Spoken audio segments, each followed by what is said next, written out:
আজকাল আমরা অনেকেই পড়াশোনায় মনোযোগ ধরে রাখতে খুব কষ্ট পাই। একসময় মনে হয় সব কিছুই থেমে গেছে। ঘন্টার পর ঘন্টা কেটেও কিছু শেখা হয় না, মাথায় কিছু ঢোকানো যায় না। এমন সময় আমরা প্রশ্ন করি, কি করছি আমি? এভাবে কি আমার জীবনের লক্ষ্য পূরণ হবে?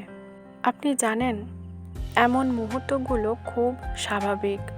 আপনি একা নন। আমরা সবাই কখনো না কখনো এই পরিস্থিতিগুলোর মুখোমুখি হয়েছি।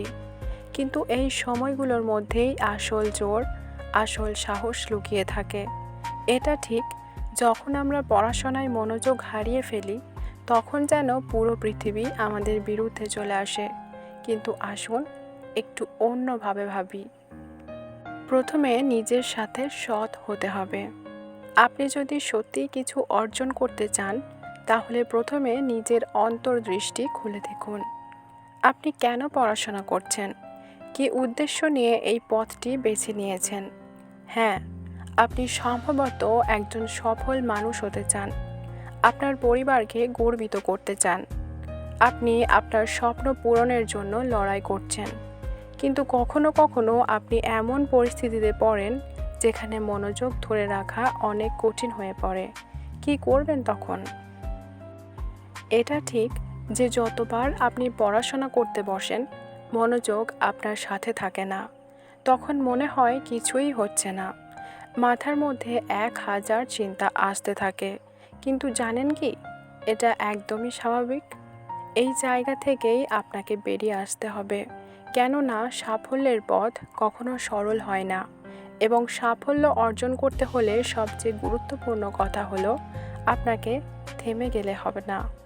আপনি যদি থেমে যান, তাহলে আর কোনো কিছুই হবে না। কারণ আপনার থেমে যাওয়ার সাথে সাথে আপনার জীবনও থেমে যাবে।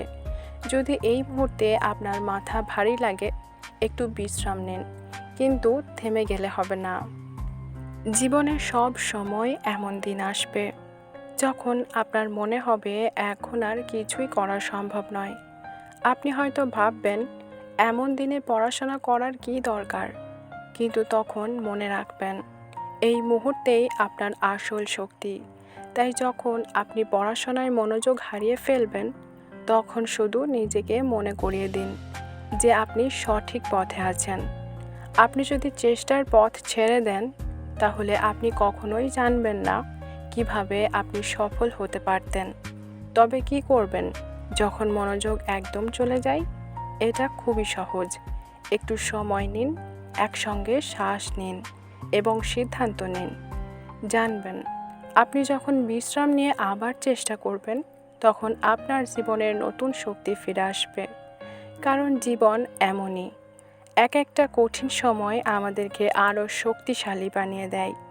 এই মুহূর্তে হয়তো আপনি বুঝতে পারছেন না, কিন্তু একদিন আপনার সেই কঠিন সময়গুলোই আপনার জীবনের সবচেয়ে বড় শিক্ষা হয়ে দাঁড়াবে।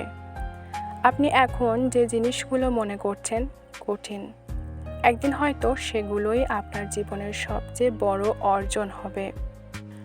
এখন নিজেকে একবার জিজ্ঞেস করুন, আপনি কি চান?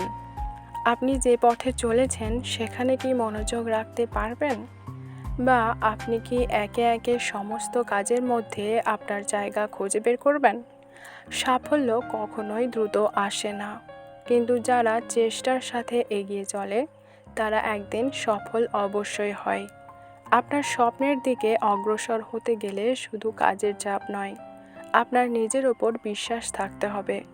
যখন আপনি পড়াশোনা নিয়ে চিন্তা করবেন, তখন মনে রাখবেন, আপনি যেটি করছেন তা শুধু আপনার জন্য নয়, এটি আপনার পরিবারের জন্য, আপনার ভবিষ্যতের জন্য। তাহলে আজ থেকেই সিদ্ধান্ত নিন, আপনার পড়াশোনার প্রতি মনোযোগ দিন। ছোট ছোট ধাপে এগিয়ে চলুন।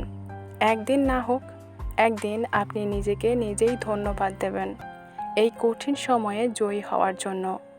আপনি আজ যেই কঠিন মুহূর্ত পার করছেন, সেটাই হবে আপনার সফলতার প্রথম পদক্ষেপ। এই মুহূর্তে যদি আপনি ভাবছেন আমি কিভাবে এই চাপ মোকাবিলা করব, তাহলে জানবেন আপনার মধ্যে সেই শক্তি আছে যা আপনার জীবনের সবচেয়ে কঠিন মুহূর্তগুলোকে জয়ী করে তুলবে। তাহলে এবার বসুন, মাথা ঠান্ডা করে নিজের কাজ শুরু করুন। একবার থামলেই হবে না, এগিয়ে চলুন, কারণ আপনার সফলতার সময় আসবেই।